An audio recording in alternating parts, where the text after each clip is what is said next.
Hey, I've heard about emotional spending, but what really drives it for someone my age? Like teens buying stuff just because of feelings?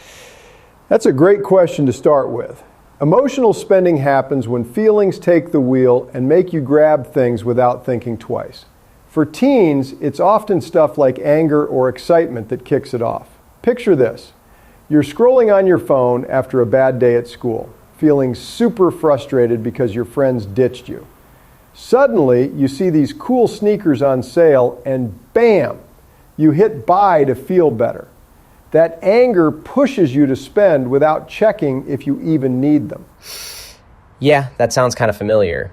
But I mostly buy what I need, right? Not because of emotions. Like, if I'm hungry, I get food. That's not emotional. I get why you'd say that. It feels like you're in control. But here's the thing. Even needs can sneak in emotions. That food might not just be for hunger. Maybe boredom hits after homework and you order pizza because it cheers you up quick. Excitement works the same way. Remember the hype around a new video game drop? Your heart races, everyone's talking about it, and you drop cash on it right away, even if your wallet's tight. These triggers aren't always obvious, but they lead to impulse buys that pile up regret later. Regret? Like how? Oh, absolutely. Say you buy those sneakers in anger. Next week, the thrill's gone and you're staring at an empty bank account when you want to hang out with friends. Or that game, it sits unplayed because life got busy, and now you've got less money for something that really matters, like saving for a phone upgrade. For teens, this can snowball into debt if you're using a parent's card or a little credit from an app. It's not just about the item. It's how those feelings trick you into choices that hurt down the line.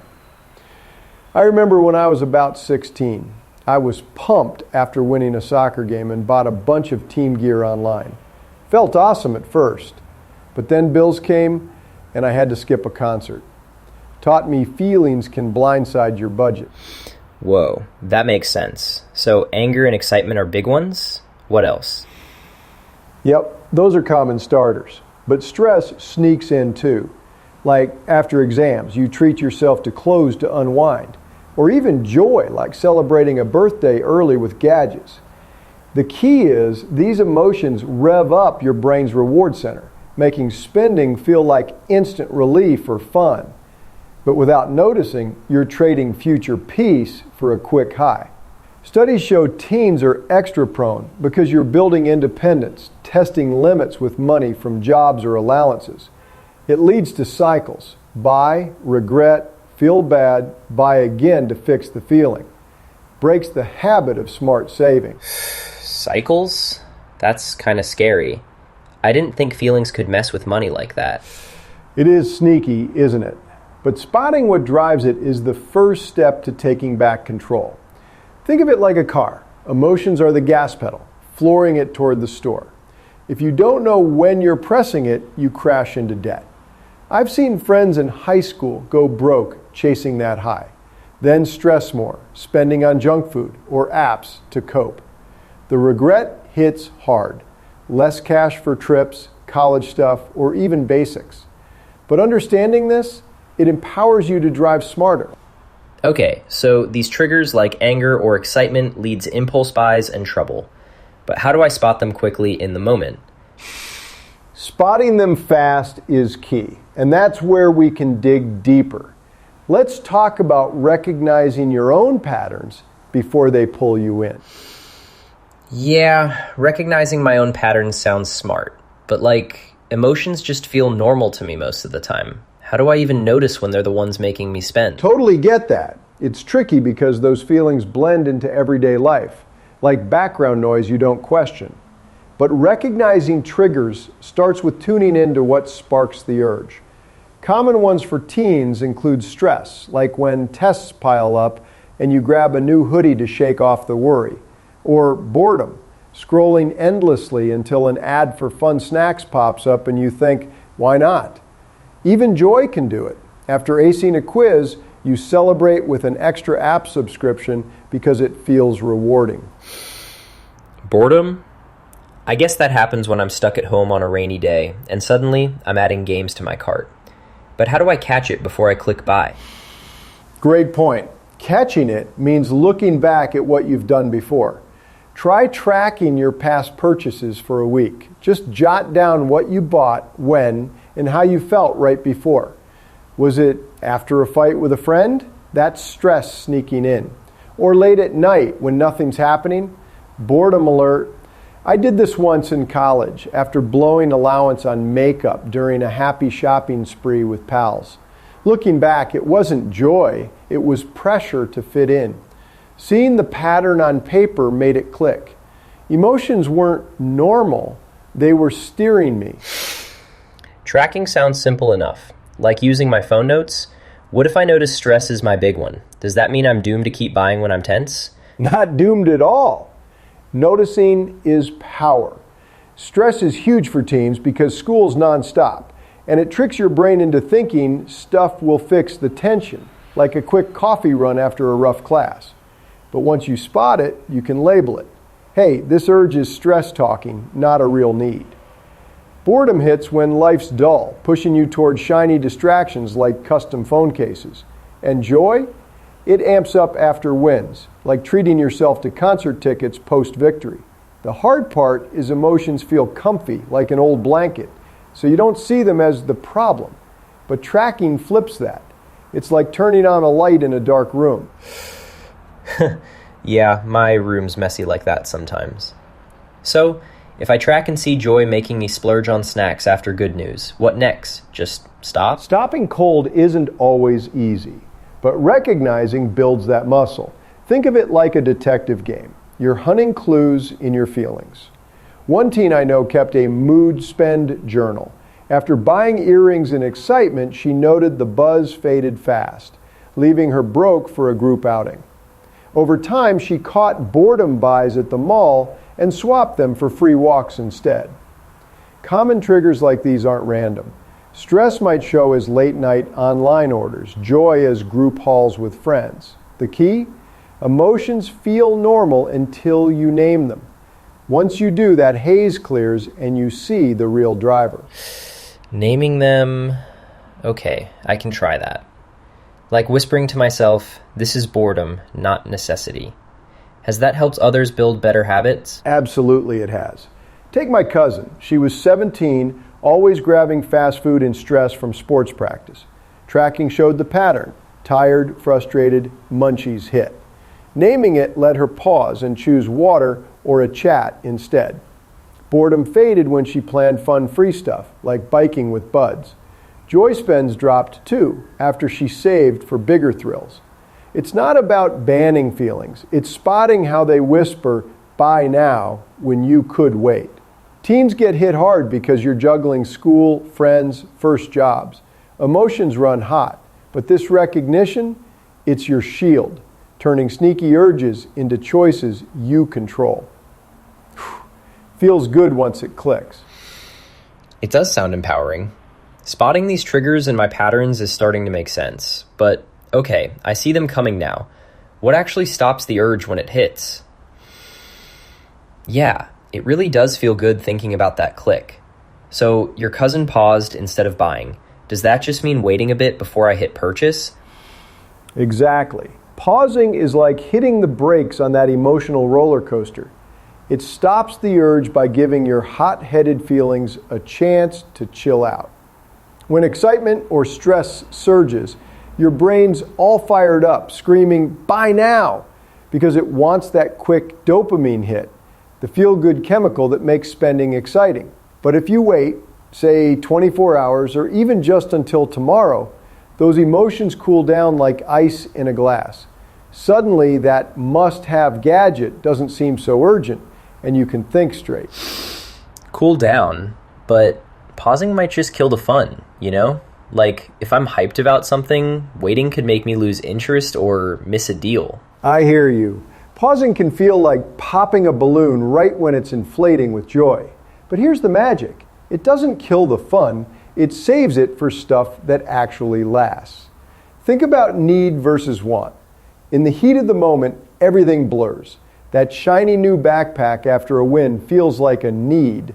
But after a pause, you ask yourself, do I really need this? Or is it just a want to chase the high? Pausing lets you question that without the pressure.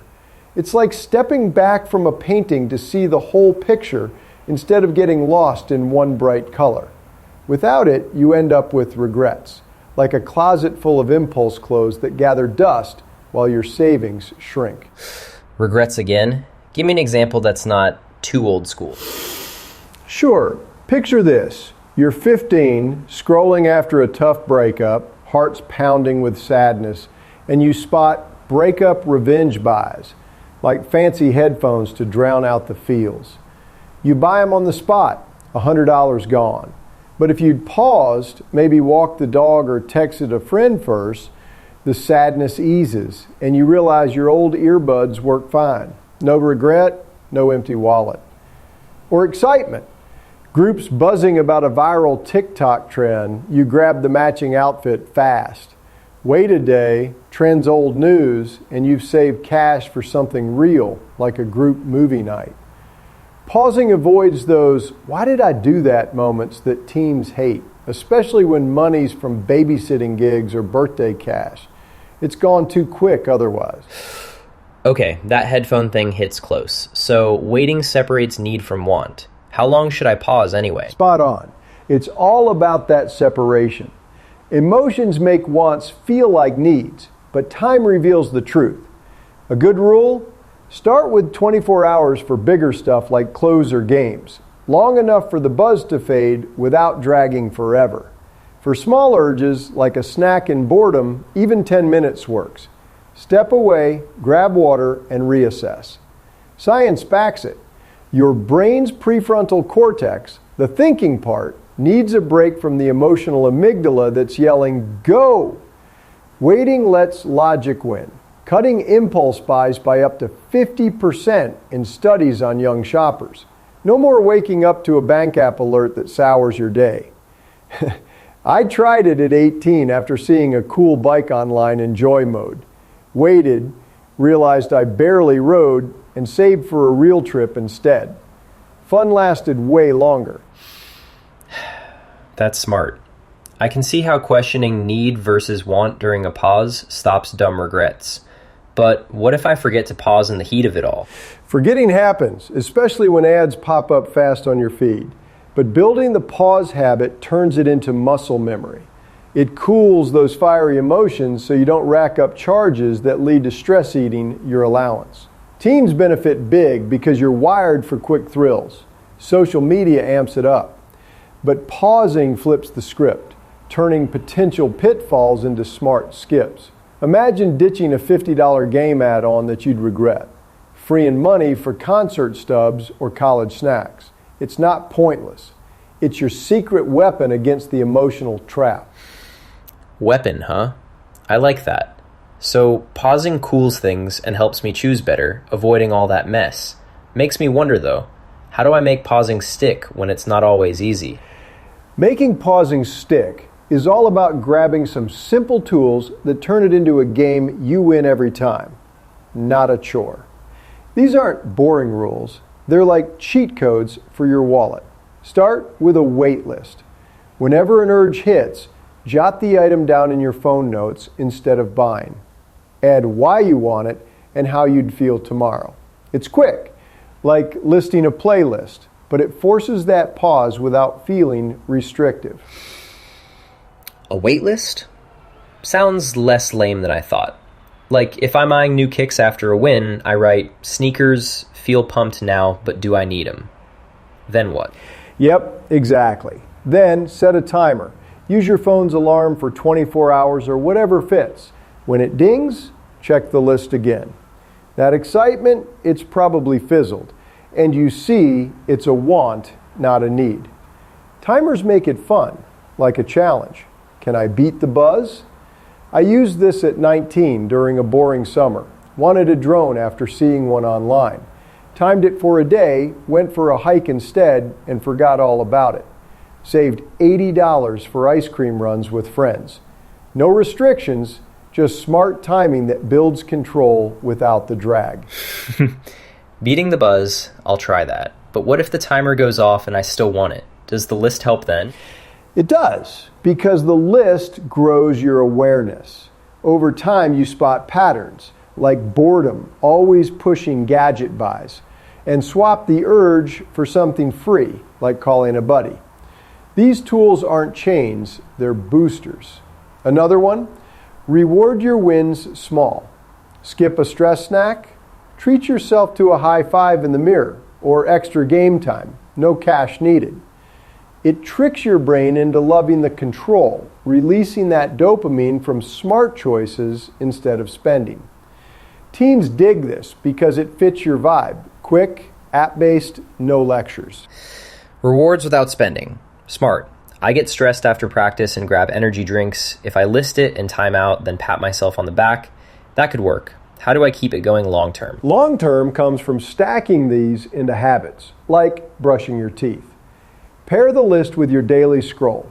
Before bed, review what you added and why you skipped. Celebrate streaks. 1 week of pauses, share with a friend for accountability, or snag a free sticker from your desk. It's not restrictive, it's empowering, turning urges into I chose this moments. Picture my little brother at 14. He was hooked on app-in-apps during joy spikes after scores. We set a family timer rule. He listed 3 times, 1 each, and now he's saving for a skateboard. Small wins snowballed. Less regret, more cash for real fun like park hangs. Habits form fast when you see the payoff. Fuller pockets, less oops texts to parents. Snowballed, yeah, like one skip leads to more. So listen timers fight the urge by making me think ahead, and rewards make it stick. Feels less boring now. Totally, and that's the shift. Tools like these build a routine where control feels natural, not forced.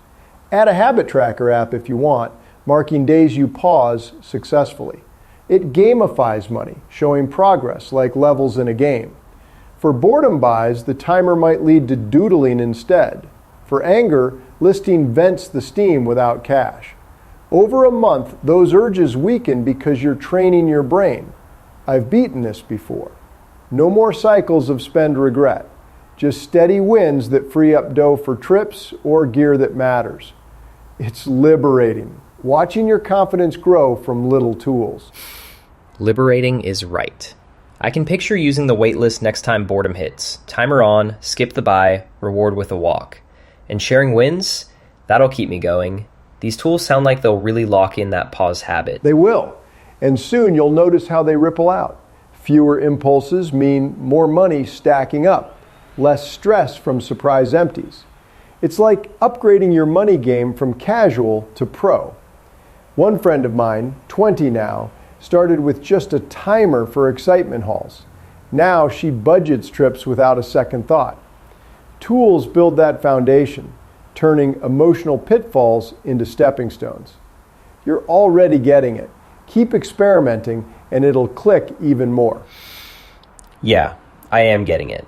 From spotting triggers to pausing with lists and timers, then rewarding the wins to make it a habit, this whole emotional spending thing doesn't seem so sneaky anymore.